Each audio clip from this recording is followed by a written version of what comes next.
Now, before you watch this video, you will need to have watched this one I've linked up in the cards and in the description below, or this will make absolutely no sense at all. So go and watch that video first, then come straight back here. Anybody can find me footage of when these two clowns went to court. I will definitely react to that video, and I will react to it naked. Why do I say these things? But a deal is a deal. So, within hours of publishing last night's video, I had about 4 or 5 messages from various people to tell me that there is actually a follow-up for the video I made last night. And being a man of my... Hang on a second. Why is the camera so blurry? Oh, please subscribe. Of course, I'm not going to react to it naked. I'd get demonetized in 2 seconds flat. And nobody wants to see this. I look like Jabba the Hutt after gastric bypass surgery. Now the following video comes from Chris and Laura's YouTube channel, where it shows Chris driving without a license, no registration, no insurance, and he went head on into a passenger vehicle, killing the passenger.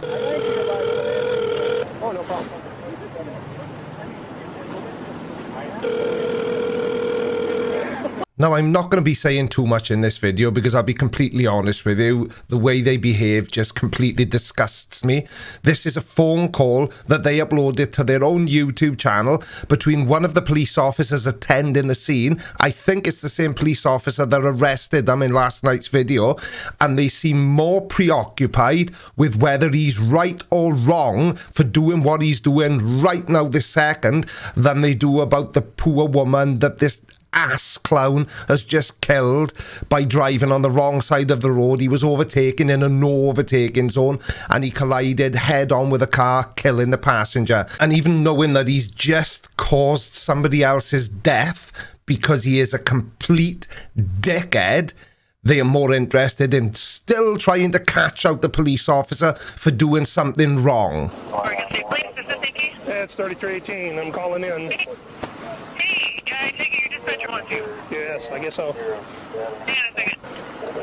Hey, Betty, she's on the phone. I don't know what she wanted, but she's on the phone. It's going to be a minute, okay? Okay, the closer I get away from the car, the worse my reception gets. She's off the phone. Hang on. Betty. Yes. When I ran that, I did get her on that bed and that plate. For a Laura Laverne Weaver, aka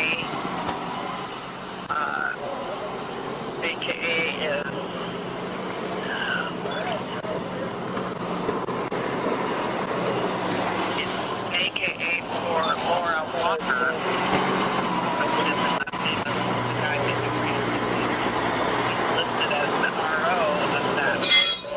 They both are. Laura Weaver and Christopher Walker are listed as the ROs of that van. But it says solid record, case expired license plate data, caution, contact entering agency status, possible parent organization member, caution, license receipt. So was there a female on the car? No, there was not. She's here now. She came to get the baby seat. So she's there now? Yeah, we'll get her information. Okay, and this is not advised this individual that they may be on a term. What do you do when the government, who has all the resources, thinks this way about you? Really? That's what you're taking from this? Your husband has just killed an innocent woman and you were still more concerned with the government labelling you as being members of a potential terrorist organisation. Hi, Bob. Hi, Can you give me your name? my name is Chris Walker. And what do you do for a living? I log. I'm a logger. I want to ask you a question, a really important question. So do I actually? So do you feel any guilt or remorse for what you did? So recently, we just saw some dash cam video from an Oregon State police officer. And on that video, he got a phone call, and it was by a woman. It was some woman on the other line. Do you remember that? Yes.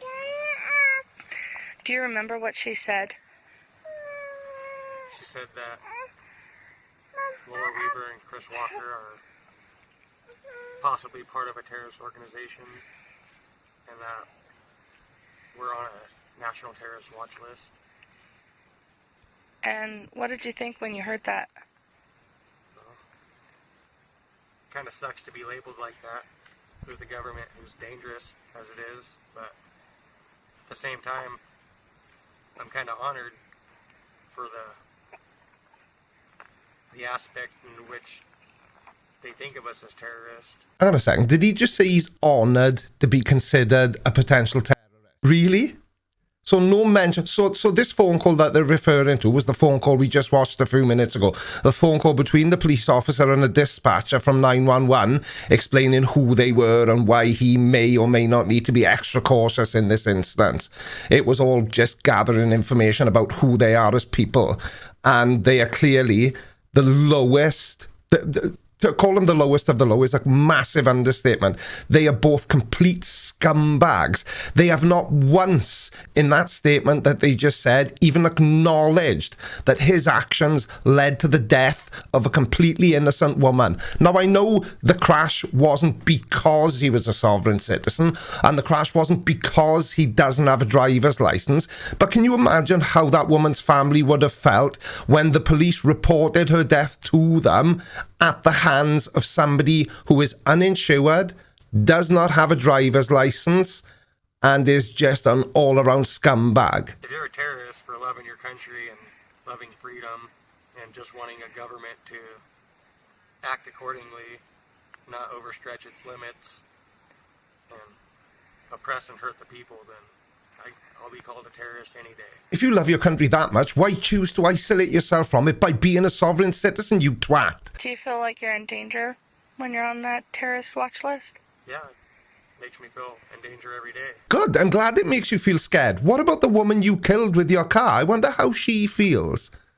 Oh yeah, she doesn't feel anything, does she? Because she's dead, and it's your fault.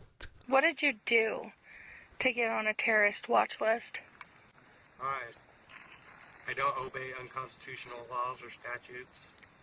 It's not that I go out and commit crimes or anything, but I won't obey an unlawful order by these so-called police officers who are supposed to be here to serve the public, or these sheriffs who are supposed to protect the people. But instead, I don't know. My wife and I and many others, we've tried to educate people on the Constitution, the common law grand juries. I guess you can call it civil unrest, is how they should be labeling it. Well, luckily for us, there's already a label for it. What the fuck are these people called? Sovereign citizens. In my opinion, anybody who labels themselves publicly as a sovereign citizen should be gathered up. There must be an island somewhere on Earth that is completely uninhabited. We wouldn't need to worry about things like running water, electricity, and a food supply. We should just fly them all out, chuck them out to the plane. If there's enough parachutes to go round, that would be a bonus. If there's not, oh well. And just dump them all on an island. And then they can cause as much chaos as they want. At least they wouldn't be putting the lives of normal people, taxpayers, people who obey laws, in danger. I don't think you're a terrorist. I think you're a good man. And I think as a good man, if you saw somebody hurting somebody else, you do everything you could to stop it. So what did he do to stop himself from hurting the passenger in the car he collided head on with? I'll tell you what he did. Nothing. Because he's a scumbag. Now, the only consolation I can see in any of this, if there is any, which I don't think there is because this poor woman is dead, is that this absolute scumbag won't be released from prison until January the 4th, 2025. So it's only 4 years away.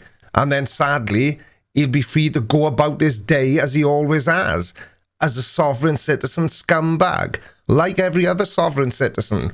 And I think we'll call the video done there before I say something really inappropriate. Take care, everyone.